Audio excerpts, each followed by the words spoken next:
In a surprising and symbolic move that has sent ripples through the corridors of Buckingham Palace and across the Commonwealth, King Charles III has officially elevated James, Earl of Wessex, to the title of Prince James. The young royal's new title is not merely ceremonial, it marks a significant restructuring within the monarchy itself, aligning the younger generation with the future reign of the Prince and Princess of Wales, William and Catherine. The decision, quietly discussed for months among senior aides, represents a bold declaration of continuity and unity within the House of Windsor. It comes at a time when the monarchy faces both renewal and uncertainty. With King Charles stepping into his third year as monarch and Queen Camilla maintaining her public commitments, the future of the crown is increasingly resting on the shoulders of William and Catherine. Yet, the couple's growing responsibilities, especially as Catherine continues her recovery from a prolonged health battle, have placed immense pressure on their immediate circle. The elevation of James to princehood appears to be both a gesture of support and a sign of the king's trust in the younger generation to stabilize the royal future. James, now Prince James, is just 17 years old. Yet, within the walls of Windsor, he has already been recognized for his quiet composure and sense of duty. Those close to the royal family say the king sees in him a reflection of his late father, Prince Philip, a steady, grounded young man, more comfortable away from the limelight, but aware of the weight of his name. King Charles's private affection for his nephew has long been noted. Royal watchers recall how the king made special efforts to include James in public family occasions, from Trooping the Colour to the late Queen Elizabeth II's Platinum Jubilee. The timing of the announcement has fueled speculation. The statement from Buckingham Palace was brief: His Majesty the King is pleased to confer upon his nephew, James, Earl of Wessex, the style and title of Prince, in recognition of his continued service to the Crown and the royal family. But behind those carefully chosen words lies a story of renewal. This is not simply about elevating status, it is about ensuring that the monarchy remains balanced, visible, and supportive of its future sovereigns. According to insiders, the move was discussed extensively with both Prince Edward and Sophie, Duchess of Edinburgh. The couple, known for their measured approach to royal life, reportedly expressed pride and humility in the king's decision.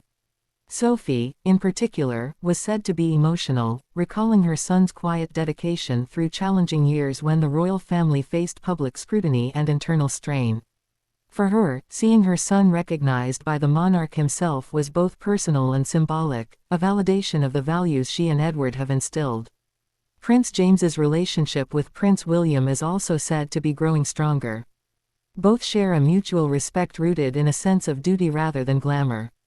Sources close to Kensington Palace suggest that William views James as a stabilizing presence, someone who could quietly assist in public engagements or represent the royal family at youth-oriented events without drawing unnecessary media frenzy. Catherine, too, is said to have welcomed the decision warmly, seeing in James a younger ally who understands the balance between privacy and public expectation. Observers point out that this move subtly echoes a pattern from past generations. Queen Elizabeth II, during her reign, strategically promoted family members at pivotal times to signal strength and continuity. By elevating James now, King Charles is sending a clear message: the monarchy is not contracting but evolving. In a post-Harry and Meghan era where the royal roster has thinned, each active member's role carries amplified significance. Palace staff have described the atmosphere as quietly emotional in the days following the announcement. For King Charles, this is as much a personal decision as it is institutional. He has long sought to preserve the dignity of the crown while modernizing its image. Making James a prince subtly reweaves the fabric of family loyalty, a way to bridge generations and reassure the public that the royal household stands united. Public reaction has been largely positive, especially among those who admire the understated manner in which the young royal has carried himself. For years, James has lived a relatively private life, attending school away from the constant glare of media cameras. Unlike his cousins, his appearances have been rare, making his elevation feel refreshingly merit-based rather than inherited privilege. His soft-spoken demeanor and evident respect for royal traditions have earned him quiet admiration. Within royal circles, there is also a strategic dimension. King Charles's health has been under careful watch, and his workload increasingly managed by senior aides. By involving younger royals like James, the king ensures the institution's stability. The monarchy's strength has always depended on its ability to project continuity, something Charles has made central to his reign. Behind palace doors, this appointment was months in planning.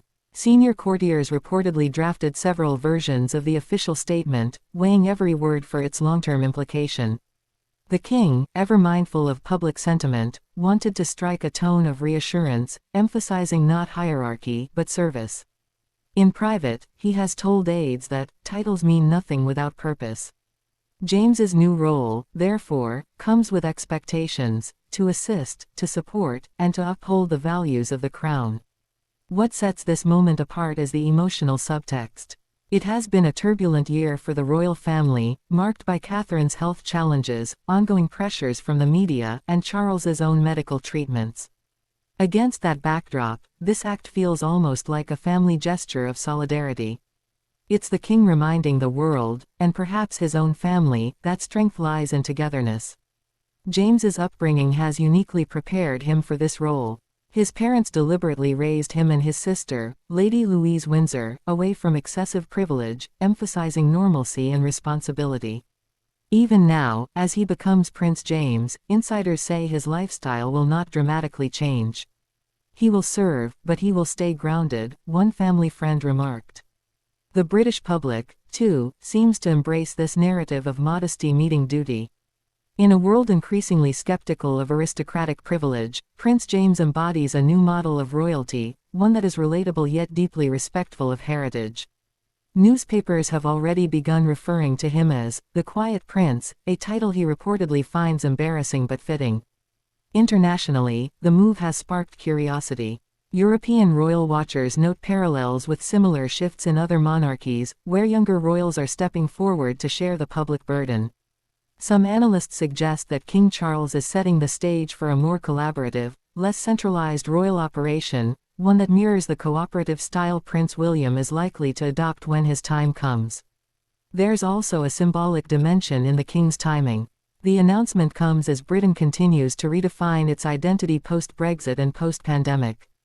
The monarchy, often seen as a mirror of national mood, needs symbols of renewal. In making James a prince, Charles has offered one. Youth grounded in tradition, dignity balanced by humility. Even within the family, the emotional weight was felt. Reports suggest that during a private dinner at Windsor Castle following the announcement, the king raised a glass to his nephew, saying quietly, "Your grandmother would be proud." The mention of Queen Elizabeth II reportedly moved those present, as memories of her guidance and grace filled the room. Prince Edward, ever the reserved father, later commented briefly to the press, expressing profound gratitude for the king's gesture. James has always admired his uncle deeply, he said. To receive this honor from His Majesty is something he will cherish, not for himself, but for what it means for the family. As for Prince James himself, he has not spoken publicly. True to form, his silence speaks volumes. But insiders reveal that he is deeply honored and fully aware of the responsibility that comes with his new status. For a young man who grew up understanding that duty often means quiet endurance, the weight of a title will not change his nature, it will simply formalize his service. In the weeks ahead, royal watchers expect James to appear alongside Prince William at selected public engagements, possibly involving youth organizations and environmental causes, issues close to both their hearts. Behind the scenes, he will also receive briefings on state and ceremonial functions, preparing him for a more active supporting role. This measured introduction aligns with King Charles's long-term vision, a monarchy that is smaller in size but larger in meaning. Every member, he believes, must represent something more than a title. In that sense, Prince James's elevation symbolizes not expansion, but refinement.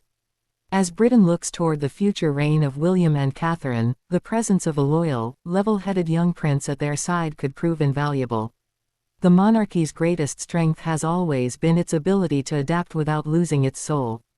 And in Prince James, King Charles may have found the perfect embodiment of that balance, quiet grace amid monumental change. The royal family's path ahead remains filled with both challenges and opportunities. But tonight, as the lights of Windsor Castle glow against the autumn sky, one truth feels certain: the next generation is ready. Prince James, in his quiet dignity, represents not just continuity, but hope, the kind of hope that binds 1,000 years of history to the promise of tomorrow.